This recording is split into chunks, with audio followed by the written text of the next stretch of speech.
Terima kasih Dr. Raisa. Saudara-saudara, sore ini kami akan melaporkan kembali kinerja data di bidang kesehatan yang kita himpun dari kemarin sejak pukul 12.00 sampai dengan hari ini. Spesimen yang kita periksa hari ini adalah sebanyak 17.230. Kita memaklumi bahwa pada setiap hari libur beberapa laboratorium, khususnya laboratorium rumah sakit, dan beberapa laboratorium di luar jejaring Kementerian Kesehatan, mereka tidak operasional. Oleh karena itu, hasil yang kita dapatkan sebagian besar adalah dari laboratorium jejaring Kementerian Kesehatan dan beberapa laboratorium lain yang tetap operasional selama 7 hari dalam seminggu. Dari 17.230 ini, artinya total yang sudah kita periksa sampai dengan hari ini, akumulasi pemeriksaan spesimen adalah 770.600 spesimen. Hasil pemeriksaan hari ini positif meningkat sebanyak 1.198 sehingga totalnya adalah menjadi 54.010. Sebaran hasil pemeriksaan pada hari ini, Jawa Timur melaporkan 330 kasus baru dan 101 sembuh. Sulawesi Selatan kasus baru 192 dengan 60 sembuh. Kemudian Jawa Tengah 188 kasus baru dan 14 sembuh. DKI Jakarta hari ini melaporkan 125 kasus baru dan 255 orang sembuh. Kalimantan Selatan melaporkan 73 kasus baru dan 80 sembuh. 20 provinsi hari ini melaporkan kasus di bawah 10 dan 9 provinsi melaporkan tanpa ada penambahan kasus sama sekali. Beberapa penambahan kasus yang cukup signifikan yaitu dari Provinsi Papua hari ini melaporkan 26 kasus baru dan 335 kasus sembuh.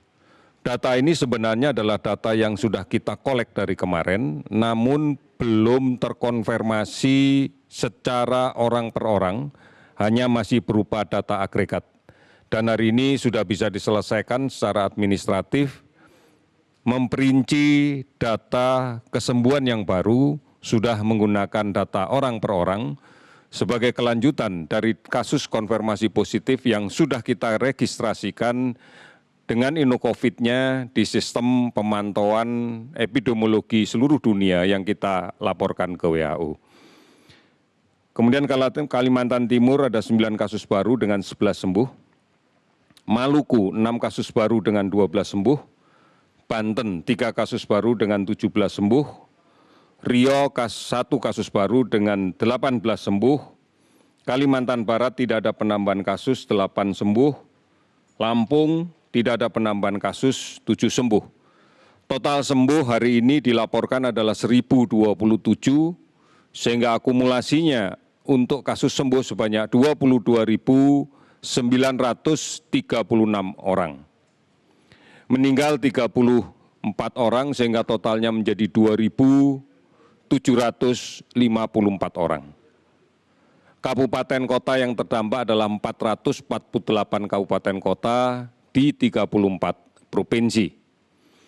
Kami masih melakukan pemantauan terhadap ODP sebanyak 47.658 orang dan pengawasan terhadap pasien PDP sebanyak 14.712 orang.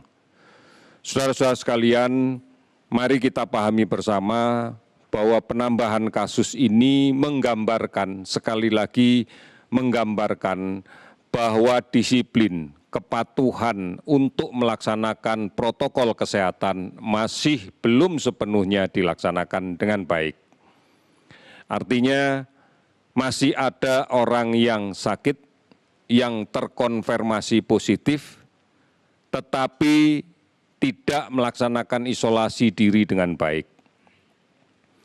Masih ada kontak tracing dari kasus konfirmasi positif yang kita rawat, belum bisa diperiksa laboratoriumnya dan kemudian belum bisa melaksanakan isolasi dengan baik.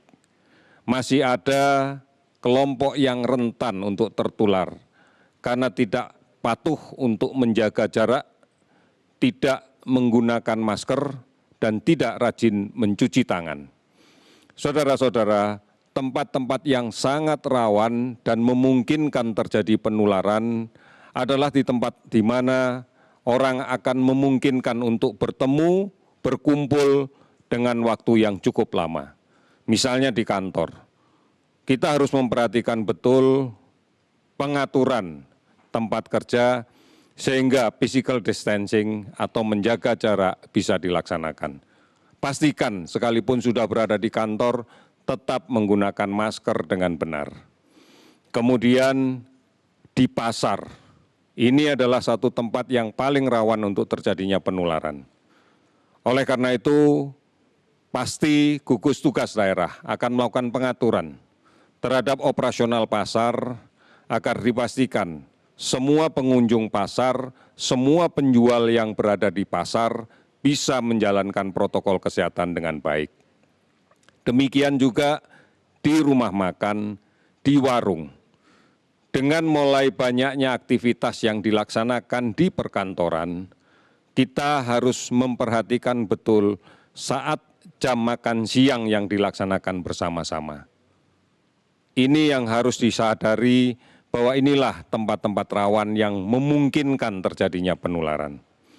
Oleh karena itu, saudara-saudara sekalian harus mencari cara, harus mencari upaya agar aman dari COVID-19 ini.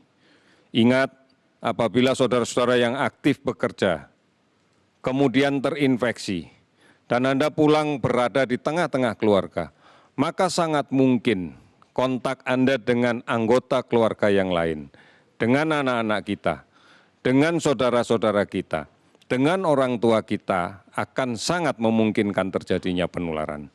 Inilah pentingnya mengapa kita harus bersama-sama memiliki komitmen yang kuat untuk menjaga agar kita tetap aman, agar kita tetap produktif, agar keluarga kita aman. Komitmen ini yang kita butuhkan.